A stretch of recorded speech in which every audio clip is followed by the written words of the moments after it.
Hello everyone, कैसे हैं। आज हम लोग को देखना है क्लासिफिकेशन ऑफ कॉन्ट्रैक्ट्स। मतलब हम आज डिफरेंट टाइप्स ऑफ कॉन्ट्रैक्ट्स देखेंगे। अभी इसमें फर्स्ट है वैलिड कॉन्ट्रैक्ट, नेक्स्ट है वॉइड कॉन्ट्रैक्ट, थर्ड है वॉइड एग्रीमेंट, फोर्थ है अनएनफोर्सेबल कॉन्ट्रैक्ट एंड फिफ्थ है इलीगल एग्रीमेंट। तो स्टार्ट करते हैं वैलिड कॉन्ट्रैक्ट के साथ। अभी वैलिड कॉन्ट्रैक्ट क्या है? When all the essential conditions under section 10 are fulfilled it becomes valid.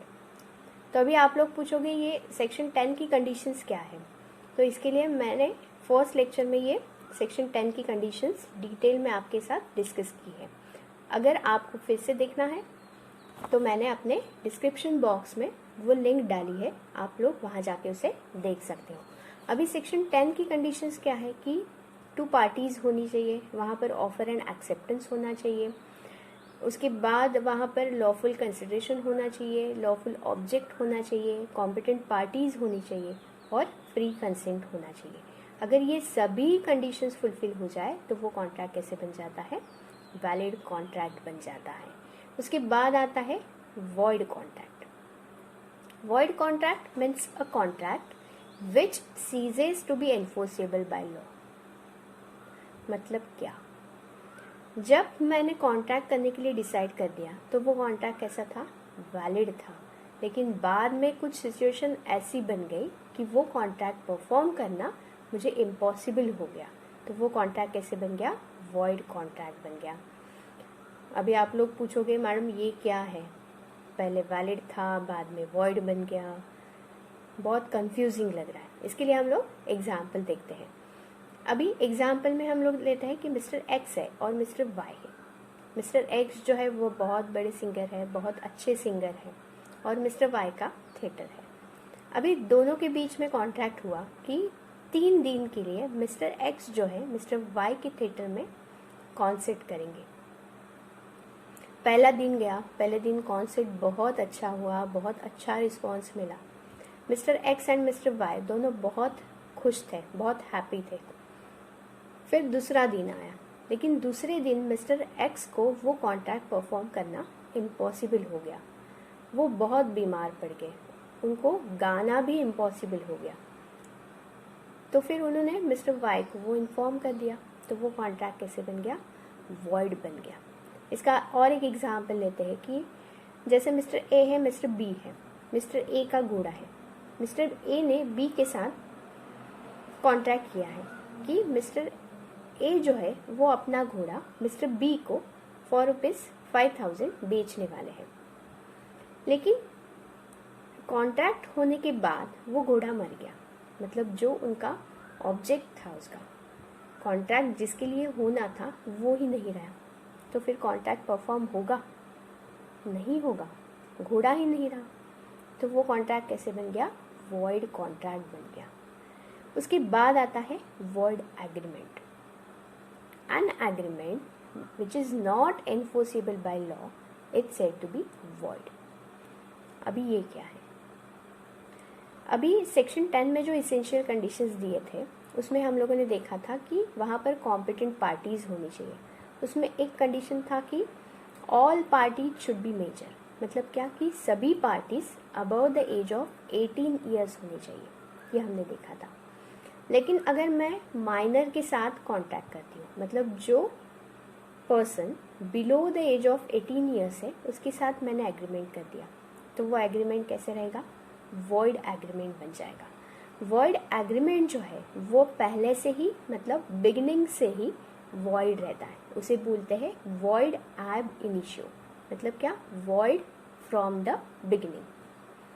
अभी देखो, void contract and void agreement दोनों के बीच में बहुत से लोगों को कन्फ्यूजन होता है। वहाँ पर बिल्कुल भी कन्फ्यूजन नहीं है। वॉइड कॉन्ट्रैक्ट मतलब क्या कि जब कॉन्ट्रैक्ट बनता है तो वो वैलिड रहता है, बाद में वो वॉइड बन जाता है, इसलिए उसे क्या बोलते हैं? वॉइड कॉन्ट्रैक्ट बोलते हैं।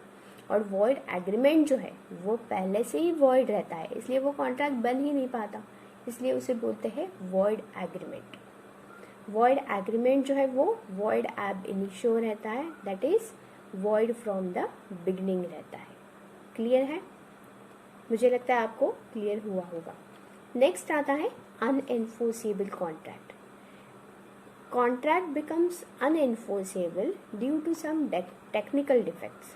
उसमें कुछ टेक्निकल डिफेक्ट्स आ जाते हैं. जैसे कॉन्ट्रैक्ट परफॉर्म हुआ, उन्होंने उसका जैसे सेल का एग्रीमेंट बनता है, ठीक है. सपोज मिस्टर एक्स है और मिस्टर वाई है. मिस्टर एक्स का बहुत बड़ा घर है, वो मिस्टर वाई को बेचने वाले हैं फॉर ₹50 lakhs. दोनों के बीच में कॉन्ट्रैक्ट हुआ. उसके लिए उन्होंने एग्रीमेंट बनाया. उसके लिए वो स्टैम्प पेपर लगा. उसकी अमाउंट डिसाइडेड रहती है according to the value of the property. लेकिन वो जो स्टैम्प पेपर था वो इनसफिशिएंट था. जितनी वैल्यू का स्टैम्प पेपर चाहिए उतना नहीं था.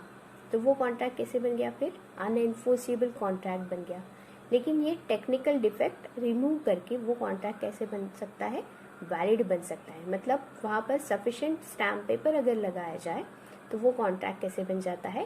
वैलिड बन सकता है. उसे बोलते हैं अनएनफोर्सेबल कॉन्ट्रैक्ट. उसके बाद आता है इल्लीगल एग्रीमेंट्स. अभी इल्लीगल एग्रीमेंट्स क्या है? इल्लीगल एग्रीमेंट्स के लिए हमने सेक्शन 10 में देखा था कि ऑब्जेक्ट कैसा होना चाहिए. याद है आपको? ऑब्जेक्ट कैसा होना चाहिए? लॉफुल ऑब्जेक्ट होना चाहिए. और दूसरा एक एसेंशियल कंडीशन देखा था कंसिडरेशन. कंसिडरेशन भी कैसे होना चाहिए? लॉफुल कंसिडरेशन होना चाहिए. तो अगर वहाँ पर लॉफुल ऑब्जेक्ट भी नहीं है, लॉफुल कंसिडरेशन भी नहीं है, तो वो एग्रीमेंट कैसे बन गया? इल्लीगल एग्रीमेंट बन गया. ठीक है. तो इसके लिए हमने वहाँ पर एग्जाम्पल भी देखे थे कि जैसे ABCD चारों लोग हैं, उन्होंने डिसाइड किया कि चोरी करनी है. चोरी कर ली. चोरी करने के बाद उनको जो कुछ मिला, उसमें पैसे है, ज्वेलरी है और कुछ चीज़ें हैं, उन्होंने वो डिस्ट्रीब्यूट कर दिया आपस में. तो वहाँ पर क्या ये लॉफुल है? नहीं है. कुछ लोग बोलेंगे हाँ मैम लॉफुल है, उसमें क्या है? ये लॉफुल नहीं है. अकॉर्डिंग टू द लॉ ये अनलॉफुल है. ठीक है. लेकिन अगर इसमें और एक एग्जाम्पल लिया था हमने कि मिस्टर एक्स है और मिस्टर वाई है.